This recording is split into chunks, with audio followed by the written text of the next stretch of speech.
Okey, kita teruskan dengan bagaimana pula untuk kita bahagi nombor perpuluhan dengan 10, kita bahagi nombor perpuluhan dengan 100, juga membahagi nombor perpuluhan dengan 1000. Okey, jika tadi kita dah tengok operasi darab dengan 10, nombor perpuluhan darab 100, nombor perpuluhan darab 1000, kita gerak titik ke kanan. Okey, kali ini kita akan melihat bagaimana untuk kita membahagi nombor perpuluhan dengan 10, membahagi dengan 100, juga membahagi dengan 1000. Okey, sama macam darab, tak perlu buat bentuk lazim, tak perlu buat jalan kira yang panjang, hanya perlu menggunakan kaedah pantas. Okey, kaedah pantas yang akan kita lihat sama seperti tadi gerak titik. Okey, lihat contoh yang pertama. Kita akan membahagi dengan 10. Nombor perpuluhannya ialah 18.3 bahagi dengan 10. Okey, tolong untuk kaedah pantas, jalan kira perlu ikut cara yang betul. Jika tidak, kita akan dikira salah. Okey, hati-hati ya. Okey, untuk soalan yang pertama. Seperti darab tadi, mula-mula salin nombor perpuluhan yang diberi. 18.3. Lihat operasi bahagi. Okey, bahagi jawapan akan menghasilkan nombor yang lebih kecil. Jadi titik ini akan bergerak ke kiri. Ingat ya, bahagi akan menggerakkan titik ke kiri. Okey, berapa banyak tempat untuk kita gerakkan ke kiri? Macam darab tadilah, tengok pada angka 10.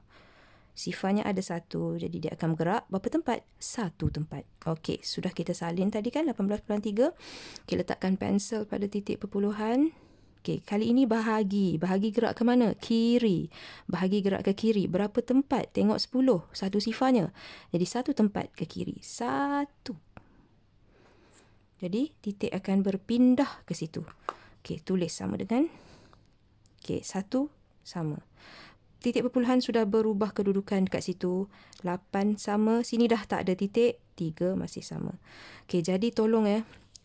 Jalan kira perlu dibuat dengan betul, jika tidak dikira salah. Jangan digerakkan titik tu pada soalan kat sini. Tolong salin balik dia, baru buat gerakkan titik dan salin balik jawapan akhir.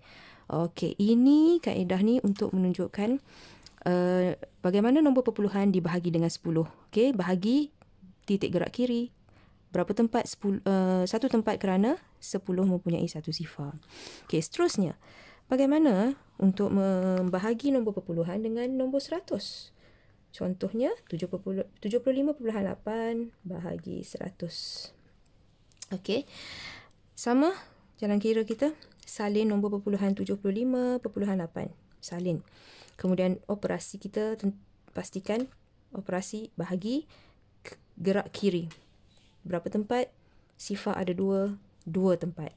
Letak pensel pada titik perpuluhan. Ingat, bahagi gerak kiri. Kiri ke sana. 2 tempat. Sebab 100 ada 2 sifar. Letak pensel. 1 tempat, 2 tempat. Okey. Di kiri sini tak ada apa-apa digit. Okey, tak apa. Letak titik kat situ. Dan di hadapan sini perlu ada sifar. Okey. Akhirnya dia menjadi sifar. Titik baru bergerak ke situ. 75.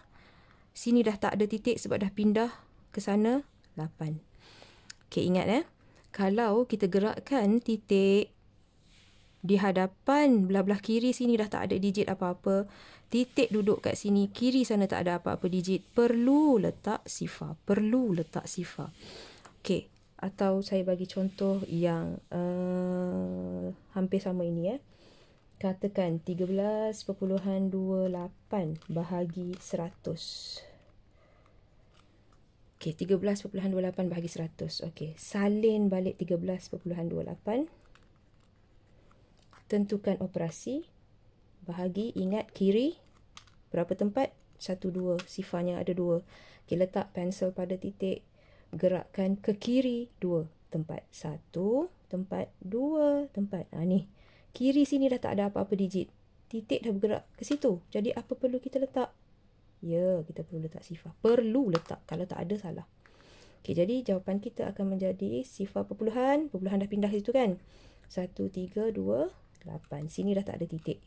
Okey. Dan contoh, ini tadi yang kedua. Yang ketiga, kita akan membahagi nombor perpuluhan dengan 1000. Okey, dikatakan kita membahagi nombor perpuluhan, tapi ini nombor apa ni? Tak ada titik. Ini ialah nombor bulat. Macam mana boleh kita nak bahagi?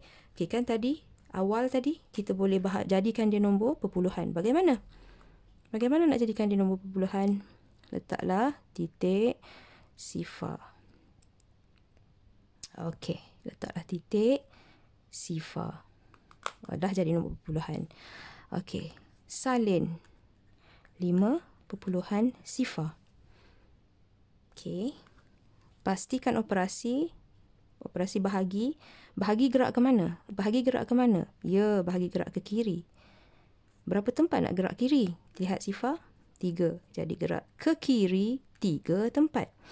Okey, letakkan pensel pada titik kat situ. Gerak ke kiri sebab bahagi berapa tempat? 3. 1, 2, 3. Okey, pada gerakan ini tiada apa-apa nombor di situ. Apa perlu kita tulis? Ya, perlu tulis sifar. Setiap lekuk ni 1 digit sifar, lekuk ni 1 digit sifar, dan dekat anak panah ni perlu ada titik. Depan sini mesti ada sifar. Okey, apa jawapan akhirnya? Sifar, perpuluhan, sifar, ini sifar, ini 5. Belakang ni sifar. Okey, belakang ni ada pun boleh, tak ada pun boleh. Macam tu. Okey, tak ada pun masih sama. Ada pun tak ada apa nilai.